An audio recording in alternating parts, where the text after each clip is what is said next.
Hey guys, gonna prepare for something for Jinjin's dinner. So gonna prepare mashed potato with burger patty, and nag-add na rin ako ng pressed chicken, cherry tomato, and broccoli.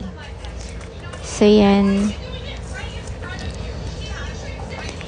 You're gonna mash the potato, yung pinong-pino talaga. So if you have the device for mashing the potato, you can use it. But since ako, fork lang ang gagamitin ko kasi hindi ko makita yung gamit ko. We add some pepper and salt.